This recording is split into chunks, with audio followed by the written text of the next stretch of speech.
What's up? This is Robert from Existence First, mental training for a modern world. In today's mental training, I'm going to be summarizing the book Poor Charlie's Almanack by Charlie Munger. And I know the book looks big, it's 500 pages, but there are a lot of pictures, as you can see, so there's not so much text that you have to read through. I got through this in a couple weeks. It's actually not a book written by him, but it's more so a compilation of various speeches that he's given. Okay, but who is Charlie Munger?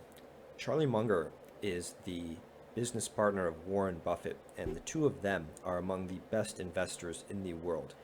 As a result, they are among the wealthiest people in the world. And you might be wondering, well, how do you invest in such a way that you just become so much more wealthier than everybody else who's trying to invest? And the answer to that is that they study and they read a lot before they make a decision. And they make very few decisions, maybe one or two purchases in a year. If you imagine that you go to garage sales every day for a year, what's the likelihood that you'll find one or two items that you can resell, that you can buy for like $1 or $2 that actually are worth 500?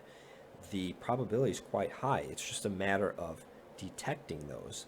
It's just a matter of finding those, discovering those, and that's how Charlie and Warren Buffett do their investing. He spends a lot of the book attacking academia and critiquing it, and I think he makes a lot of good points. I myself studied psychology, have a bachelor's degree in it, and the stuff that they teach it's just not practical. And here's an example, okay? This comes from talk number 9 in the book. And he says, we had this former savings and loan company, and it had made this loan on a hotel right opposite the Hollywood Park racetrack. In due time, the neighborhood changed, and it was full of gangs, pimps, and dope dealers. They tore copper pipe out of the wall for dope fixes, and there were people hanging around the hotel with guns, and nobody would come. We foreclosed on it 2 or 3 times, and the loan value went down to nothing. We seemed to have an insolvable economic problem, a microeconomic problem.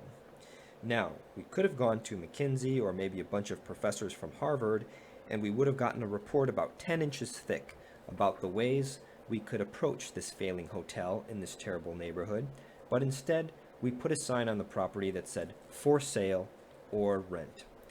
And in came, in response to that sign, a man who said, I'll spend $200,000 fixing up your hotel and buy it at a high price on credit if you can get zoning so I can turn the parking lot into a putting green. You've got to have a parking lot in a hotel, we said. What do you have in mind? He said, no, my business is flying senior citizens in from Florida, putting them near the airport, and letting them go out to Disneyland and various places by bus and coming back. And I don't care how bad the neighborhood is, because my people are self-contained behind walls. All they have to do is get on the bus in the morning and come home in the evening, and they don't need a parking lot. They need a putting green. So we made a deal with this guy. The whole thing worked beautifully. The loan got paid off, and it all worked out. Now, that is a perfect example, and there's many others in the book, of how someone who can actually solve problems, think creatively, and be very practical is so much more valuable than the professor type who would just analyze things, write a report, have some sort of theory to talk about. And it's such a great example of being business savvy. When I was going through college, I really, as a psychology major, I looked down on business majors. I'm sad to say it.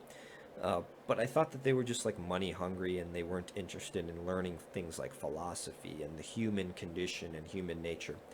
But the more that I grow up and mature, and I'm now age 34, I realized there's so much value in learning business, in understanding it, and it's just a very narrow-minded view to say that studying business is unethical or does not advance the human condition.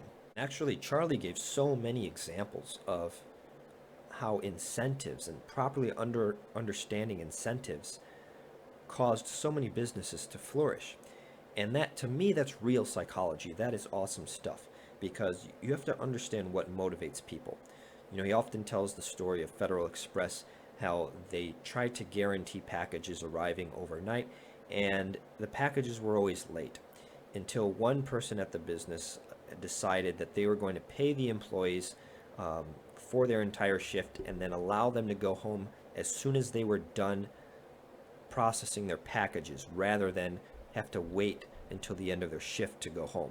And what happened as soon as they made that change? All the packages started arriving on time. Amazing. Why? Because people, they're not like fully rational. People are not robots. People have emotions. They work by incentives. And so if you present something that is sufficiently appealing to somebody, they're going to respond with more effort or a certain behavior. And to me, that's the key. That's so brilliant.